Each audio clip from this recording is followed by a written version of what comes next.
Hi ಎಲ್ಲರಿಗೂ Soumya's world ಚಾನಲ್ಗೆ ನಿಮ್ಮೆಲ್ಲರಿಗೂ ಸ್ವಾಗತ. ಹೇಗಿದ್ದೀರಾ? ಎಲ್ಲರೂ ಚೆನ್ನಾಗಿದ್ದೀರಾ ಅಂತ ಅನ್ಕೊತಾ ಇದ್ದೀನಿ. ನಿಮಗೆ ನನ್ನ ವಿಡಿಯೋ ಇಷ್ಟ ಆಗಿದ್ರೆ ಲೈಕ್ ಮಾಡಿ, ಶೇರ್ ಮಾಡಿ, ಕಮೆಂಟ್ ಮಾಡಿ. ಸಬ್ಸ್ಕ್ರೈಬ್ ಮಾಡ್ಕೊಳ್ದೇ ಇರೋರು ಸಬ್ಸ್ಕ್ರೈಬ್ ಮಾಡಿಕೊಡಿ. ಪಕ್ಕದಲ್ಲಿರುವ ಬೆಲ್ ಐಕಾನ್ನ ಪ್ರೆಸ್ ಮಾಡಿ.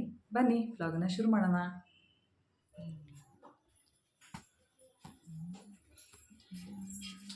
ಸೌತೆಕಾಯಿ ಸಾಂಬಾರು ಮಾಡಿದ್ದೀನಿ.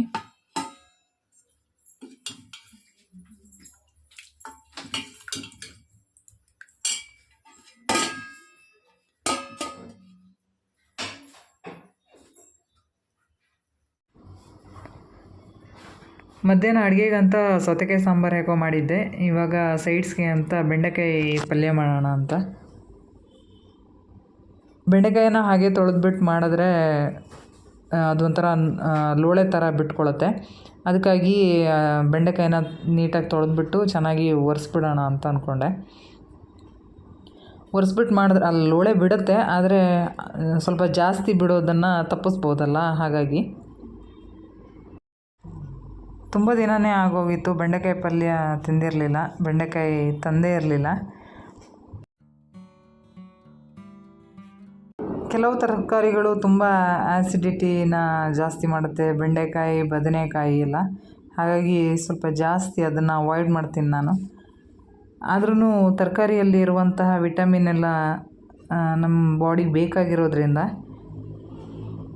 ತಿಂಗಳಲ್ಲಿ ಒಂದು ಸಲನಾದರೂ ತಿನ್ನಬೇಕು ಅಂತ ಇವಾಗ ಬೆಂಡೆಕಾಯಿ ತೊಗೊಂಬಂದಿದ್ದು. ಬೆಂಡೆಕಾಯಿ ಸಾಂಬಾರು, ಪಲ್ಯ, ಫ್ರೈ ಎಲ್ಲ ತುಂಬ ಚೆನ್ನಾಗಿರುತ್ತೆ ಟೇಸ್ಟು. ಆದರೆ ಸ್ವಲ್ಪ ಆ್ಯಸಿಡಿಟಿಯನ್ನು ಜಾಸ್ತಿ ಮಾಡುತ್ತೆ ಬೆಂಡೆಕಾಯಿ, ಬದನೆಕಾಯಿ ಎಲ್ಲ.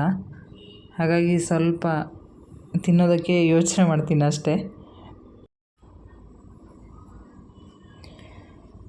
ನಾನು ಈ ಪಲ್ಯನ ಬೀಟ್ರೂಟ್ ಪಲ್ಯ ಥರನೇ ಮಾಡ್ತೀನಿ. ಹಸಿಮೆಣಸು ಮತ್ತು ಈರುಳ್ಳಿನೆಲ್ಲ ಹಾಕಿಬಿಟ್ಟು ಫಸ್ಟು ಬಾಣಲೆ ಇಟ್ಬಿಟ್ಟು ಅದಕ್ಕೆ ಎಣ್ಣೆ ಹಾಕಿಬಿಟ್ಟು ಅದಕ್ಕೆ ಸಾಸಿವೆ ಹಾಕ್ತೀನಿ. ಸಾಸಿವೆ ಸಿಡಿದ ತಕ್ಷಣ ಈರುಳ್ಳಿ ಮತ್ತು ಹಸಿಮೆಣಸನ್ನು ಹಾಕಿ ಚೆನ್ನಾಗಿ ಫ್ರೈ ಮಾಡ್ತೀನಿ. ಈರುಳ್ಳಿ ಸ್ವಲ್ಪ ಚೆನ್ನಾಗಿ ಫ್ರೈ ಆಗಬೇಕು, ಸ್ವಲ್ಪ ಟ್ರಾನ್ಸ್ಪರೆಂಟ್ ಟೈಪ್ ಆದಮೇಲೆ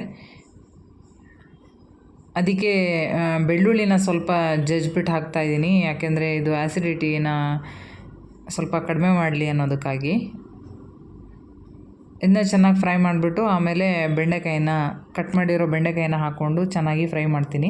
ಸ್ವಲ್ಪ ಎಣ್ಣೆ ಜಾಸ್ತಿ ಹಾಕ್ಕೊಂಡು ಬೆಂಡೆಕಾಯಿನ ಎಣ್ಣೆಲೇ ಅರ್ಧದಷ್ಟು ಭಾಗ ಫ್ರೈ ಮಾಡಿಕೊಂಡ್ರೆ ಇನ್ನೂ ಟೇಸ್ಟ್ ಚೆನ್ನಾಗಿರುತ್ತೆ. ಹಾಗೆ ಲೋಳೆ ಕೂಡ ಜಾಸ್ತಿ ಬಿಟ್ಕೊಳ್ಳಲ್ಲ.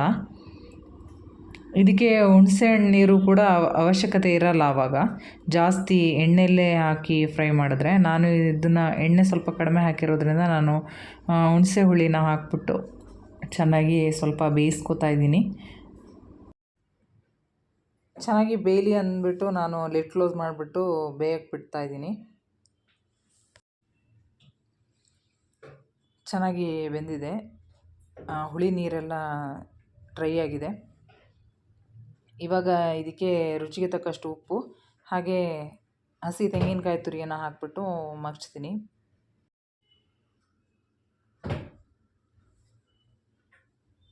ತೆಂಗಿನಕಾಯಿ ತುರಿ ಜಾಸ್ತಿ ಹಾಕಿದಷ್ಟು ಚೆನ್ನಾಗಿರುತ್ತೆ ಟೇಸ್ಟು ಪಲ್ಯದ್ದು. ಹುಳಿಯನ್ನು ಇಷ್ಟಪಡದೇ ಇರುವರು ಎಣ್ಣೆ ಜಾಸ್ತಿ ಹಾಕ್ಬಿಟ್ಟು ಫ್ರೈ ಮಾಡಿ ಅದಕ್ಕೆ ಅರಿಶಿನ ಪೌಡ್ರ್ ಹಾಕಿದರೆ ಲೋಳೆ ಎಲ್ಲ ಕಡಿಮೆ ಆಗಿಬಿಟ್ಟು ಡ್ರೈ ಆಗಿ ಚೆನ್ನಾಗಿ ಬರುತ್ತೆ ಪಲ್ಯ. ಈಗ ಫ್ಲೇಮನ್ನು ಆಫ್ ಮಾಡ್ತಾಯಿದ್ದೀನಿ.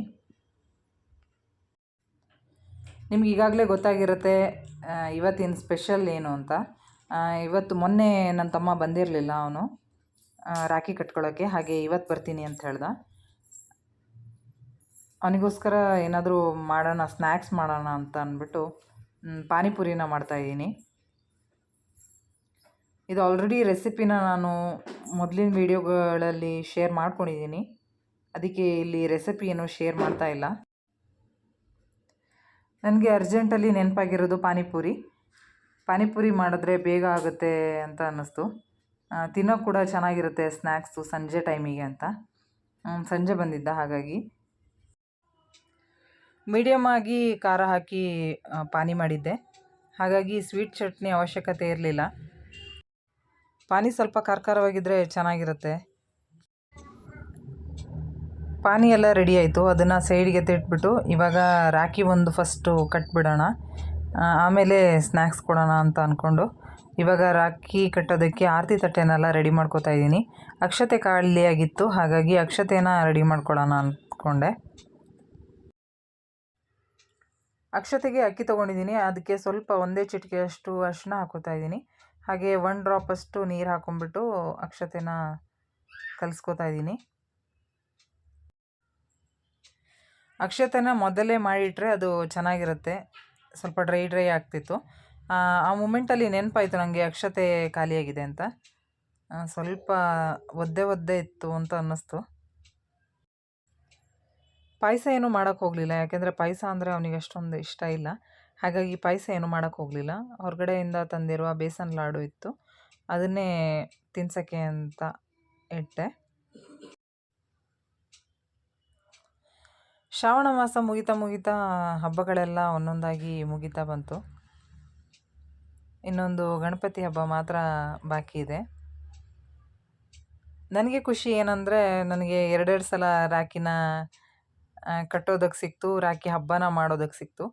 ಯಾಕೆಂದರೆ ಅವತ್ತು ಮಿಸ್ ಆಗಿಬಿಟ್ಟಿದ್ದ ಇವನು, ಇವಾಗ ಬಂದಿದ್ದಾನೆ. ನನಗೂ ಖುಷಿ ಆಯಿತು. ಅವನು ಬೇಗ ಹೋಗಬೇಕು ಅಂತ ಅಂದಿದ್ದರಿಂದ ನಾನು ಹಬ್ಬದ ಅಡುಗೆ ಏನೂ ಮಾಡೋಕ್ಕೆ ಹೋಗಲಿಲ್ಲ, ಸ್ನ್ಯಾಕ್ಸ್ ಒಂದು ಮಾಡಿಕೊಟ್ಟೆ ಅಷ್ಟೇ.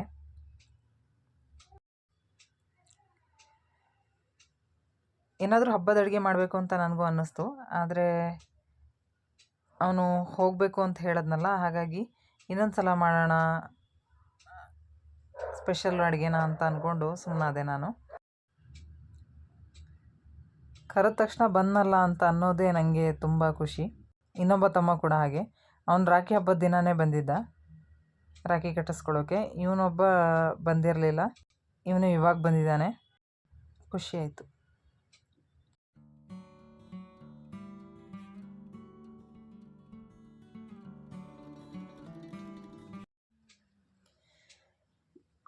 ರಾಖಿ ಎಲ್ಲ ಕಟ್ಟಿ ಆಯಿತು. ಇವಾಗ ಸ್ನ್ಯಾಕ್ಸ್ನ ಮುಂದುವರ್ಸೋಣ ಅಂತ ಪಾನಿ ಮತ್ತು ಅದಕ್ಕೆ ಫಿಲ್ಲಿಂಗ್ ರೆಡಿ ಮಾಡಿ ಇಟ್ಟಿದ್ದೆ, ಆಲೂಗಡ್ಡೆದು. ಆಲೂಗಡ್ಡೆ ಫಿಲ್ಲಿಂಗಿಗೆ ಆಲೂಗಡ್ಡೆ ಬೇಯಿಸಿದ ಆಲೂಗಡ್ಡೆ ಹಾಕಿದ್ದೀನಿ. ಅದಕ್ಕೆ ಸ್ವಲ್ಪ ಗರಂ ಮಸಾಲ, ಸ್ವಲ್ಪ ಧನಿಯಾ ಪೌಡ್ರು, ಸ್ವಲ್ಪ ಜೀರಿಗೆ ಪೌಡ್ರ್ ಹಾಕಿದ್ದೀನಿ. ಹಾಗೆ ಸ್ವಲ್ಪ ಆಮ್ಚೂರು ಪೌಡ್ರು ಕೂಡ ಹಾಕಿದ್ದೀನಿ. ಮತ್ತು ಒಂದು ಸ್ವಲ್ಪ ಅಚ್ಚು ಖಾರದ ಪುಡಿ ಹಾಕ್ಬಿಟ್ಟು, ಒಂದು ಸ್ವಲ್ಪ ಉಪ್ಪು ಹಾಕ್ಬಿಟ್ಟು ಮಿಕ್ಸ್ ಮಾಡಿ ಇಟ್ಟಿದ್ದೀನಿ ಅಷ್ಟೇ ಫಿಲ್ಲಿಂಗಿಗೆ. ಇವಾಗ ರೆಡಿ ಪೂರಿನ ತೊಗೊಂಬಂದು ಫ್ರೈ ಮಾಡ್ಕೋತಾ ಇದ್ದೀನಿ.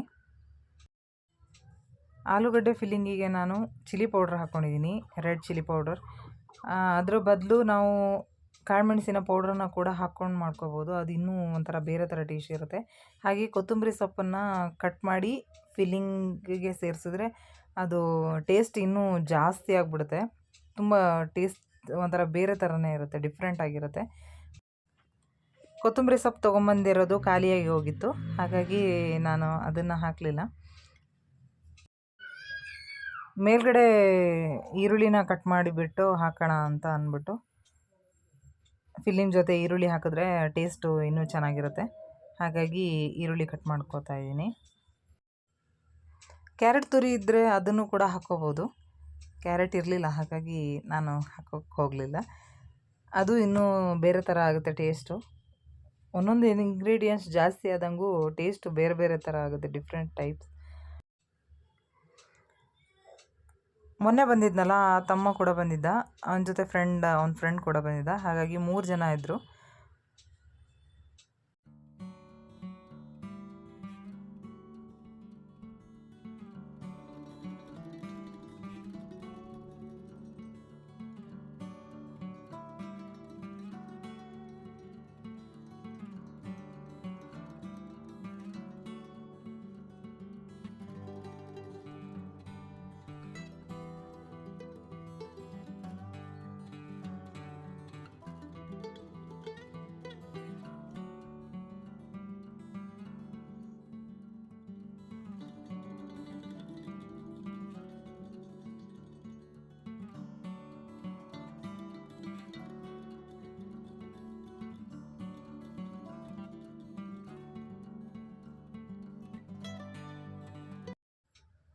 ಸ್ನ್ಯಾಕ್ಸ್ ಎಲ್ಲ ತಿಂದ್ಬಿಟ್ಟು ಅವರು ಕೂಡ ಹೊರಟರು.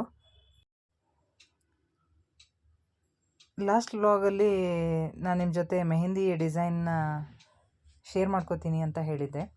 ನಾನು ಕಲಿಯುವಾಗ ಮಾಡಿರುವಂಥ ಮೆಹಂದಿ ಡಿಸೈನ್ಸ್ ಇವೆಲ್ಲ. ನಾನು ಇದು ಡೈರೆಕ್ಟಾಗಿ ಮೆಹಂದಿಯಿಂದನೇ ಬುಕ್ಕಿಗೆ ಹಾಕಿರುವಂಥದ್ದು. ಯಾವುದೇ ರೀತಿಯಾದ ಸ್ಕೆಚ್ ಮೊದಲೇ ಮಾಡ್ಕೊಂಡಿಲ್ಲ, ಡೈರೆಕ್ಟ್ ಮೆಹಂದಿಯಲ್ಲೇ ಹಾಕಿರೋದು. ಇದೇ ಥರ ಕಲಿತ್ರೆ ಸ್ವಲ್ಪ ಫಿನಿಶಿಂಗ್ ಎಲ್ಲ ಕರೆಕ್ಟಾಗಿ ಬರುತ್ತೆ, ಚೆನ್ನಾಗಿ ಡಿಸೈನ್ ಕೂಡ ಪ್ರಾಕ್ಟೀಸ್ ಆಗುತ್ತೆ. ಒಂದು 10 ಇಯರ್ಸ್ ಬ್ಯಾಕ್ ನಾನು ಕಲ್ತಿರೋದ್ರಿಂದ ಅದು ಹೇಗೆ ಪ್ರಿಸರ್ವ್ ಮಾಡಿರಬೇಕು ಅಂತ ಡಿಸೈನ್ಸ್ ಎಲ್ಲ ಅಂತ ನಂಗೆ ಮೊದಲು ಗೊತ್ತಿರಲಿಲ್ಲ. ಇತ್ತೀಚೆಗೆಲ್ಲ ಅದು ಡಿಸೈನ್ ಎಲ್ಲ ಹಾಕಿ ಸ್ವಲ್ಪ ಡ್ರೈ ಆದಮೇಲೆ ಹಿಂದ್ಗಡೆಯಿಂದ ಗ್ಲೂ ಎಲ್ಲ ಹಾಕ್ಬಿಟ್ಟು ಅದು ಅಂಟಿಸ್ತಾರೆ. ಅದೆಲ್ಲ ಅವಾಗೆಲ್ಲ ಅಷ್ಟೊಂದು ಗೊತ್ತಿರಲಿಲ್ಲ. ಅದೆಲ್ಲ ತುಂಬ ಎಲ್ಲ ಡಿಸೈನ್ಸಿಂದು ಮೆಹಂದಿ ಎಲ್ಲ ಫುಲ್ಲೆಲ್ಲ ಕೆಳಗಡೆ ಬಿದ್ದೋಗಿದೆ. ಡಿಸೈನ್ಸಿನ ಮಾರ್ಕ್ ಮಾತ್ರ ಹಾಗೆ ಉಳಿದಿರುತ್ತೆ, ಮೆಹಂದಿ ಕೆಳಗಡೆ ಬಿದ್ದು ಹೋದರೆ ಕೂಡ.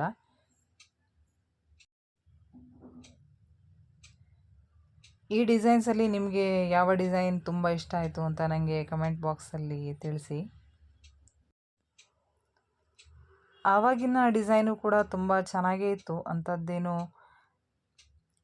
ತುಂಬ ಓಲ್ಡು ಅಂತ ಏನೂ ಅನ್ನಿಸ್ತಿರ್ಲಿಲ್ಲ. ಆವಾಗಿನ ಡಿಸೈನ್ ಕೂಡ ಒಂದು ಚೆನ್ನಾಗಿತ್ತು ನಾನು ಕಲಿಬೇಕಾದ್ರೆ. ಈಗ ಇನ್ನೂ ಚೆನ್ನಾಗಾಗಿದೆ ಡಿಸೈನ್ಸ್ ಎಲ್ಲ.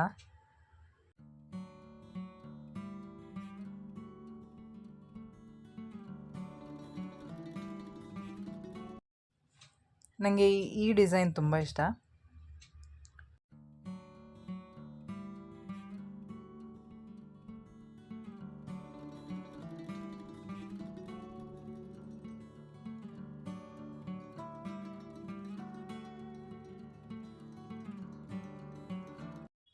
ಇದು ಕೂಡ ನನ್ನ ಫೇವ್ರೆಟ್ ಡಿಸೈನ್. ಆಗಿನ ಡಿಸೈನಲ್ಲಿ ನವಿಲು, ಫ್ಲವರು, ಹಾಗೆ ಶಂಖ ಟೈಪು ಆ ಥರ ಎಲ್ಲ ಡಿಸೈನ್ಸ್ ಜಾಸ್ತಿ ಮಾಡ್ತಾಯಿದ್ರು. ಬ್ರೈಡ್ ಗ್ರೂಮ್ ಎಲ್ಲ ಇರಲಿಲ್ಲ, ಹೆಸರು ಮಾತ್ರ ಬರೆಯೋ ಅಂಥದ್ದಿತ್ತು ಆ ಟೈಮಲ್ಲೆಲ್ಲ. ಇವಾಗ ಬ್ರೈಡ್ ಗ್ರೂಮ್ ಯಾವ ಥರ ಇದ್ದಾರೆ ಅದೇ ಥರನೇ ಬಿಡಿಸ್ತಾರೆ.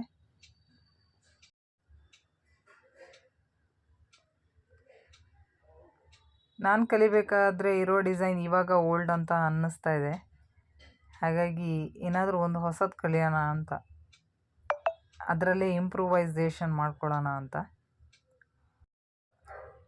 ಇನ್ನೂ 2-3 ಬುಕ್ಕು ಡಿಸೈನ್ ಮಾಡಿದ್ದೆ, ಅದು ಎಲ್ಲಿಟ್ಟಿದ್ದೀನಿ ಅಂತ ಮರ್ತೋಗ್ಬಿಟ್ಟಿದೆ. ಅದು ಎಷ್ಟು ಹುಡುಕಿದ್ರೂ ಸಿಗ್ತಾ ಇಲ್ಲ. ಈ ಒಂದು ಬುಕ್ ಮಾತ್ರ ಸಿಕ್ತು, ಹಾಗಾಗಿ ನಿಮ್ಮ ಜೊತೆ ಶೇರ್ ಮಾಡ್ಕೋತಾ ಇದ್ದೀನಿ. ನಿಮಗೆ ಯಾವ ಡಿಸೈನ್ ಇಷ್ಟ ಆಯಿತು ಅಂತ ಹೇಳಿ ನನಗೆ.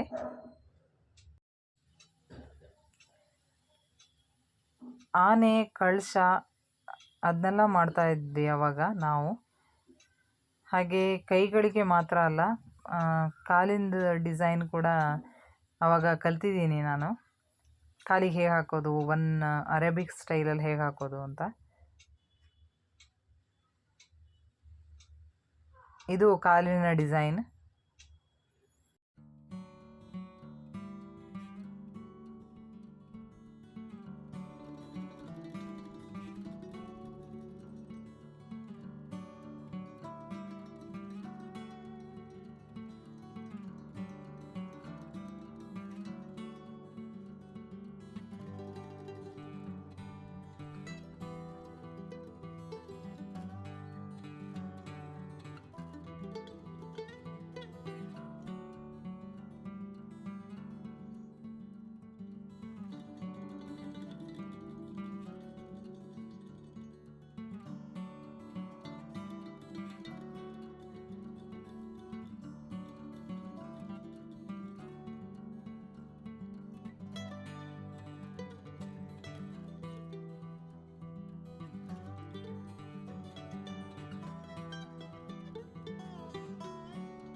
ನನ್ನ ವಿಡಿಯೋ ನಿಮಗೆ ಇಷ್ಟ ಆಯಿತು ಅಂತ ಅನ್ಕೋತೀನಿ. ಸಿಗ್ತೀನಿ ಇನ್ನೊಂದು ವಿಡಿಯೋದಲ್ಲಿ. ಅಲ್ಲಿವರೆಗೂ ಬಾಯ್.